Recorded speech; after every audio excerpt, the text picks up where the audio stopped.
What's going on, guys? So we're back yet again. We're going to be talking about the Mommy 3, the Mommy Tomb of the Dragon Empire. That's the official title, but you can say Mommy 3, whatever. So this one was, first off, I was excited when this movie was announced. Again, this came out in '08. You guys can watch this on Max. You guys can watch this on Hulu, whatever, if you own the DVD. So originally, when this movie first came out, I was excited. I was like, oh man, we got another Mommy movie. Hell yeah.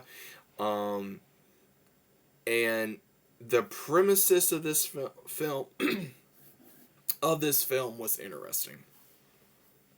Um, Brendan Fraser returns as Royal Call. Um, Rachel decided not to return as Evie, or she was not chosen to come back as Evie, which I was upset about. I truly was. And we have Jet Li in this film. He plays the Dragon Emperor. He was a very ruthless emperor, and he had a massive army.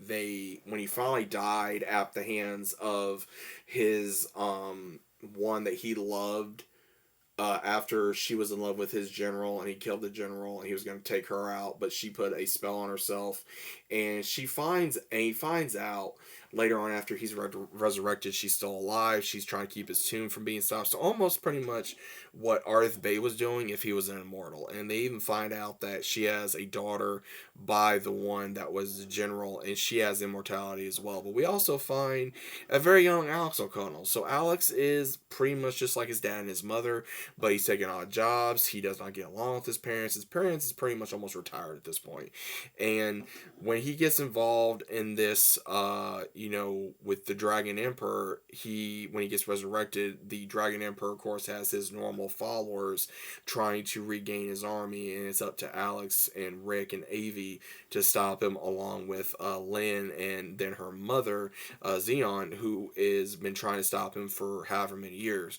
And what we see is Alex is having issues with Rick because Rick wants to do one thing for him and he doesn't want to do it. So they have a lot of bickering going back involved.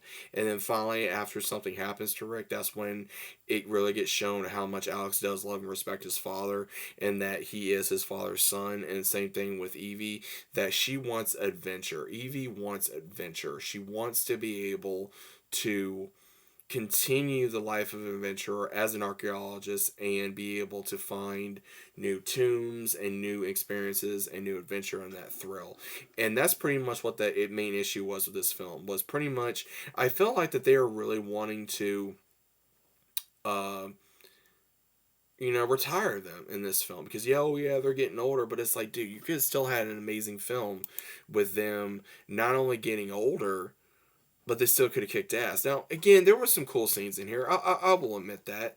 But at the same time, from everything that I heard, Rachel Weisz did not want to return, or she couldn't return, or whatever. Now, in all honesty, I think that did hurt the movie. I'm gonna be fully honest. That did hurt the movie. Not seeing the original actress that was in the first two films, that tremendously hurt the film.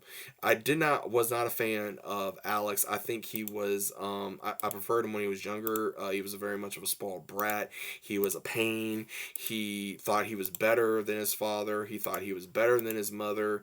And it's like, dude, you're talking to someone that's taken down two mommies, the same mommy, and it's like you really underestimate your father. So I felt like he was just one of those ones that you just wanted to slap and be like, dude, shut up. And then of course he has beginning the start of a romantic relationship with Lynn, and it's almost the same thing like his father and his mother had. So it was an interesting film. Jet Li didn't really do a whole lot of talking from what I remember. Again, it's been a while since I've seen the film, but again, I feel that if they would have cast or given the chance for Rachel to come back, I think the movie would have been 10 times better. If they would have done a little bit different of a story, I think it would have been better in my opinion. I think honestly, and anyone can agree or disagree with me when I say this, I feel like this is the weakest of the franchise. I fully believe that in my heart.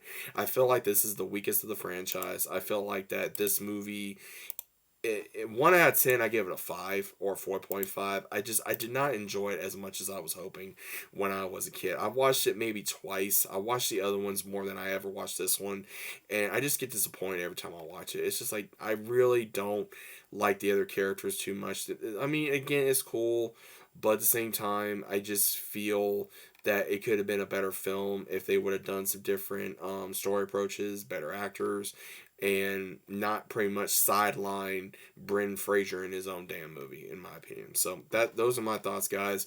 What do you remember of the Mommy Tomb of the Dragon Emperor? Did you guys enjoy this film? Did you guys not like this film? What was your overall stance on this? And let me know, and I'll see you as always on the next one.